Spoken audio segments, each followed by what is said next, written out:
The bookies, and I checked this because some people have been assuming that England are favourites here because it's in England. They're the favourites in Germany as well. I checked again this afternoon, despite the performance and the result against Iceland. Should England be favourites?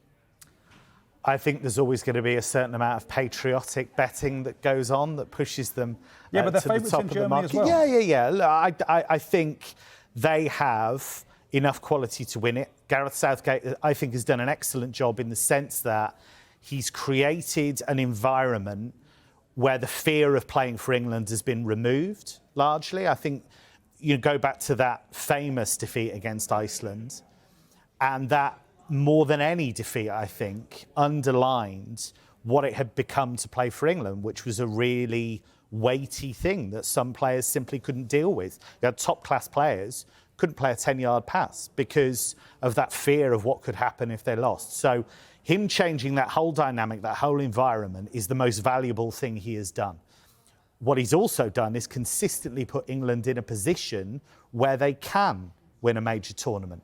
So they got to the semis of that World Cup, lost to Croatia, got to the final of the Euros. That's, if there's a stick to beat him with, it's that. The in-game management in that final against Italy let him down, let England down, I would say. And then against France, I thought they were the better team, but, came out second best. But you always felt England were contenders. And that's what you have to... You look at France, we rave about France, rightly, but they've only won one tournament under Deschamps, which was that World Cup in 2018. But time and time again, he's put them in a position where they can win a major tournament. This is what England have in front of them over the first phase, the group phase. They're going to try and make the last 16.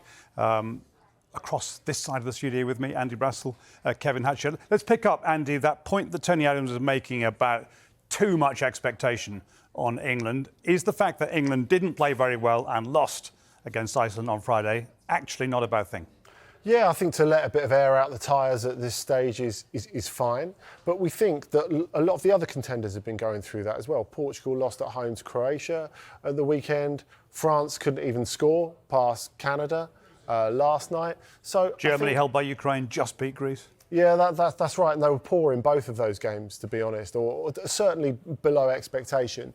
So I think these games are about getting some sort of togetherness in the squad, getting some minutes in the legs, and don't get injured. You don't want to be Ozan Kabak, for example, of course, formerly of Liverpool, tore his ACL away at Italy for Turkey last week. And whenever a player goes down in one of these games, you've got your heart in your mouth. And, I think to just actually make sure you're there when it starts on Sunday is the most important thing. So, just to remind ourselves, this is how England begin against Serbia on Sunday after Slovenia, Denmark. Second game is against Denmark, 5 o'clock kickoff on June the 20th, and then on the 25th, England against Slovenia, by which time they hope they are already qualified for the next phase. Let's talk about how they could qualify. There are two possible routes. First of all, if they go through as group winners, I'll show you how that looks. Kevin Hatchard, that is who they might play in Gelsenkirchen on June the 30th if they win the group. Yeah, and I think they offer different challenges. You look at Austria, for example, they're a difficult team to deal with when you've got the ball and they're pressing you the way that Ralf Rangnick operates. He wants to get in the face of the opposition. He's completely transformed the way that Austria play. Romania, it would be quite a big surprise. I think they've done well to even get to this phase. It wasn't necessarily expected that they would get to this stage. We've based our third-place teams on the current FIFA rankings, which may or may not be helpful. Yeah. So, you look at some of those teams, you could get a dangerous side. But if you're going to win it, you've got to beat the best teams, right? That's the whole thing. So I don't think England will fear anybody at this competition. And that's absolutely right, because they have world-class players, certainly in the attacking areas. It's a very front-loaded team, England, no doubt about that. But you look at this group, and it is certainly a winnable group. It's certainly, there are dangers in all three teams they will face, but England would be strong favourites against all of them. OK. Now, the other, obviously, England could finish third, but if they go through as runners-up from this group, we'll show you this scenario. Andy Brassell, how do you fancy this option? They'd then go to Dortmund and they might play Germany. You know what? I think that actually looks a nicer route. I know people will think Germany, host nation, in Dortmund, that's going to be tough. I think it's very, very difficult to know what to expect of Germany because, of course, they're still a work in progress. They've been wildly inconsistent over the last couple of years as well. Not too sure about Spain either. And the Netherlands, it's not a vintage Netherlands side, even though they do probably have the strongest defence of all the contenders. And an England-France final would bring the two favourites together. So that would be pretty interesting. But England can't start making these calculations. Yeah. I think that's the bottom line, especially with the fact that, you know, as we saw, based on the FIFA rankings, you had like the third place teams, possible third place teams. That makes it so difficult to work out your route. Yeah. I think normally at a World Cup, you can start plotting it out on your wall chart now. You can't do this with these Euros. If you'd been Gareth Southgate and given the choice of who you wanted out of these three opponents to play first, would you be happy with Serbia? No, I don't think I would, actually, because Andy's already alluded to it. They're a front-loaded team as well. You look at the quality that they have in attack. Mitrovic has been scoring bucket loads of goals for Al Hilal in Saudi, so we know that he's a real danger. Dusan Tadic has been playing for a Fenerbahce team that put 99 points on the board in the Turkish Super League and didn't manage to win the league. And Vlahovic scored a winning goal in a Coppa Italia final for Juventus against Atalanta. So they're a team that if they were to click, and your first game's always a bit of a tricky one, that's not the game I would have picked, I don't think.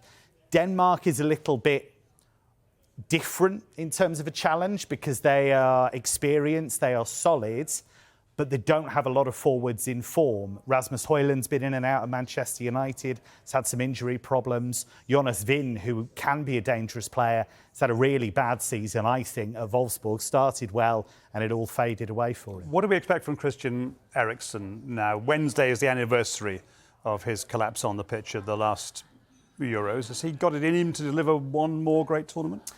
He did score a brilliant goal recently. He's got the quality still. He still has that ability to score goals, make goals, but there is this big debate about not just him actually, but that kind of experienced group in general. Has Kasper Hjulmand, the coach, who's generally been quite popular, has he moved that group on quickly enough? Has he embraced some of the younger guys they've got? The problem is, guys like Jesper Lindstrom, he's kind of stalled at Napoli. Damsgaard hasn't really kicked on a step at Brentford. So some of those guys you want to come through haven't really done it yet. And then, Andy, the last game against Slovenia, these games are played simultaneously, as always, so that there's no advantage to playing first or last, knowing what the opponents have done in the group. We mentioned Benjamin Šeško, big fella, being watched all around Europe, and definitely a danger. Yeah, he is. And of course, an opportunity to put himself in the shop window a few days before the closure of that clause, less than a week before the closure of that clause.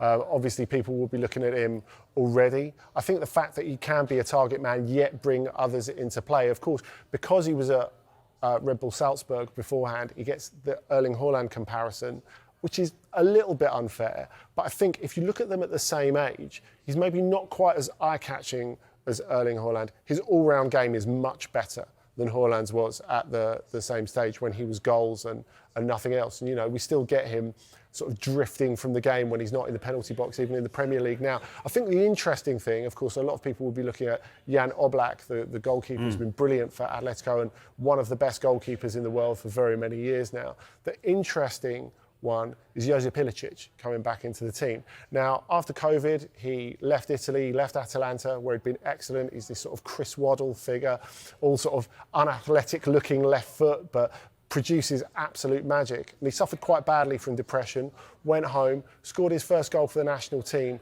for 4 years the other week. 36 years old now, so probably punch off the bench for them.